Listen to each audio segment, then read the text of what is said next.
would like to share with you my 10 chord routine for getting together all of Barry Harris's six-diminished scales, but it's not just six-diminished, it's seven-diminished, 7-flat-5 diminished, and minor six-diminished as well.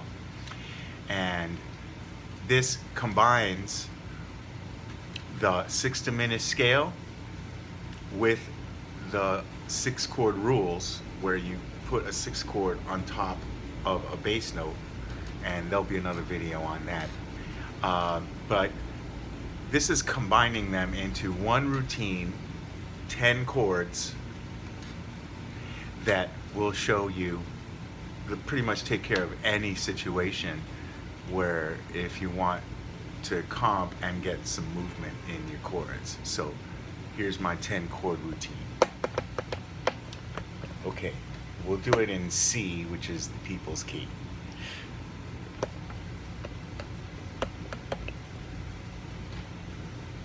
So the first one is the six-diminished scale. And you're gonna, the six-diminished scale is a 6 chord and a diminished chord. And you can do it a couple of ways. You can invert and so I inverted the 6 chord and the diminished chord, and the whole idea is to weave them together. So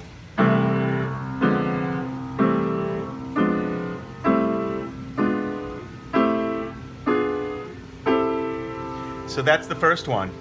That's the first one. That's just a plain old six-diminished. You notice I'm holding the bass pedal down on the root because that gives me the ability to hear the rub between the diminished, which serves as a dominant, and the tonic, and that also now enables me to borrow notes. For example,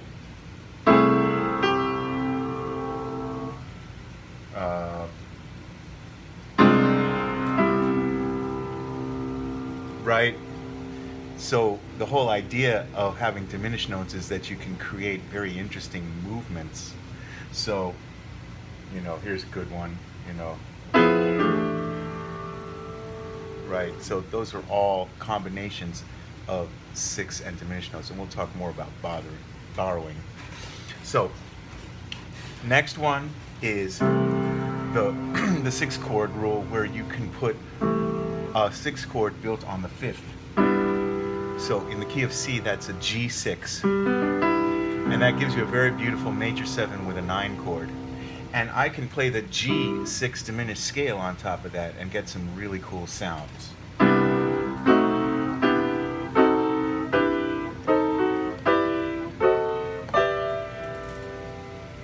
So some really cool sounds on that. So that's 2 out of 10. 3 and 4 are minor. So the first minor is the straight up vanilla C minor 6 diminished.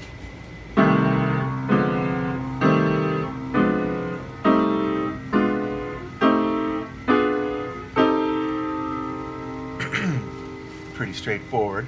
The one after that now is what you might call the relative major. Well, you'll put an E flat 6 on top of a C, and you know, in Barry's world, every minor 7 chord is really a 6 chord. If you look at an E flat 6 and you put the 6th in the bass, you end up with a C minor 7.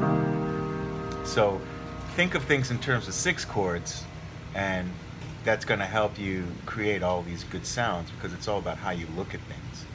Anyway, the E flat 6, and it has the same diminished.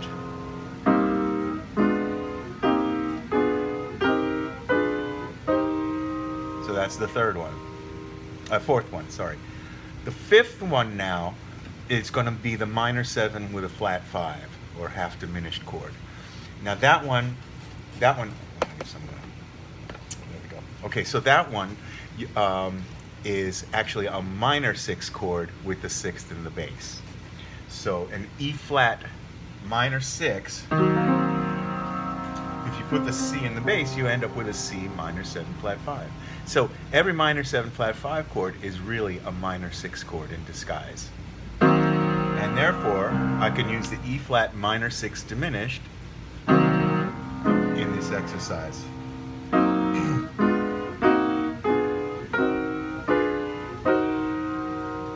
So you see that you're staying in the key of C, but it's kind of forcing you to practice some other related keys. So that's the real value of taking this 10 chord approach. You're trying to focus your attention on one tonal center, but you're superimposing many other on top of it. So if you can cycle through the keys one at a time, you're actually forcing yourself to do many other keys. Okay, so that was 5. There's 5 left. So the last 5 are going to be dominant sevenths, all of them. So the first one is the C dominant seventh diminished, based on the tonic.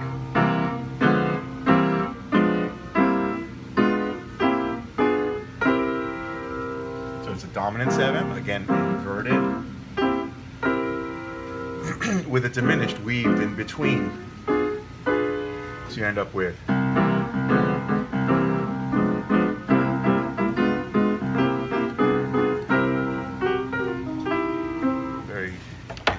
bluesy kind of a sound. And then you have a dominant 7 with a flat 5 with the same diminished.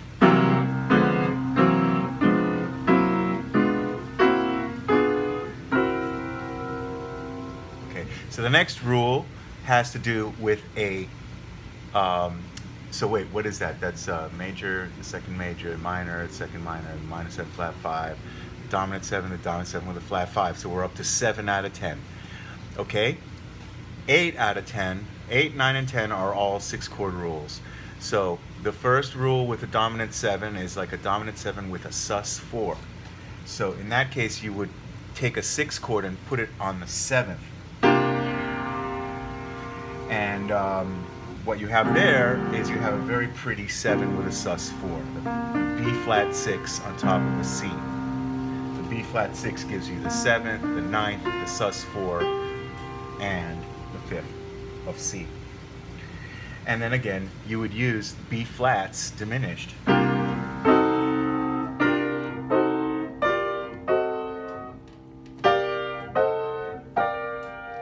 Very pretty sound.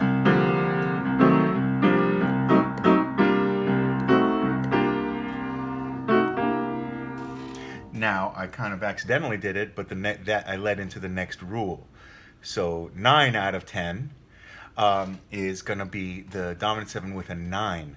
So you could think of this in Barry language as the important minor. So what that means is that every dominant chord has a minor built on its 5th. C has a G minor 6 on its 5th degree, or G.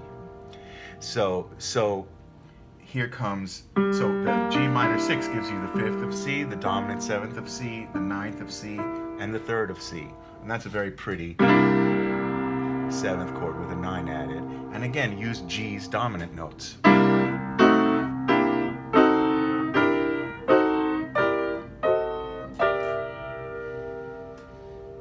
Right?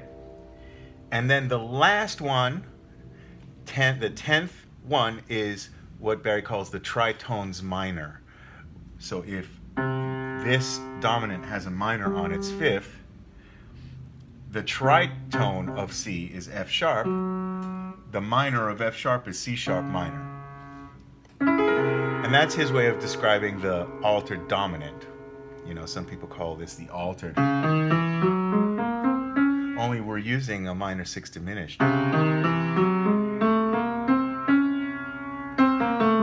So that extra note makes everything correct from any direction, from any scale degree. It's very powerful. So if I play a C minor 6, C sharp minor 6, or D flat minor 6, on top of a C, I get that altered dominant sound, or the tritones minor. And I'll use C sharp's diminished notes.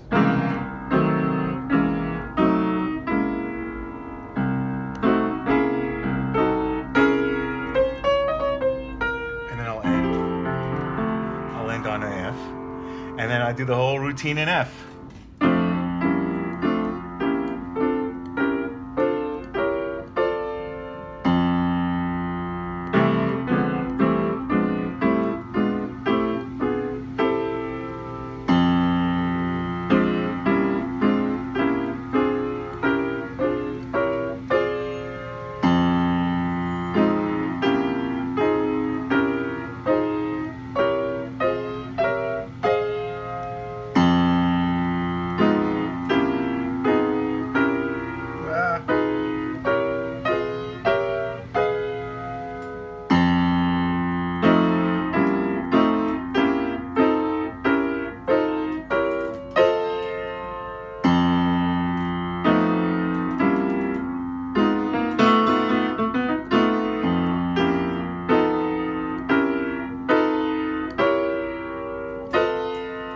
God that's over.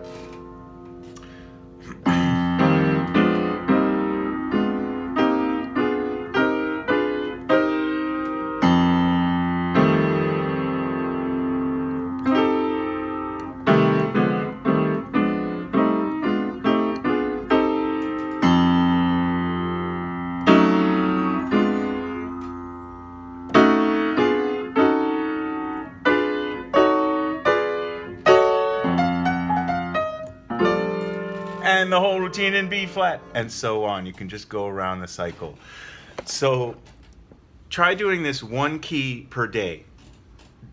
I would say, for myself, I try not to be too perfectionistic on each key, but get used to moving to more keys, because over the long term, you're just going to be so comfortable switching keys and being able to do things in multiple keys, and most importantly, in their related keys. So stay tuned for more stuff on different ways of doing this routine and how to add on to it. And I hope you found this video useful. Okay.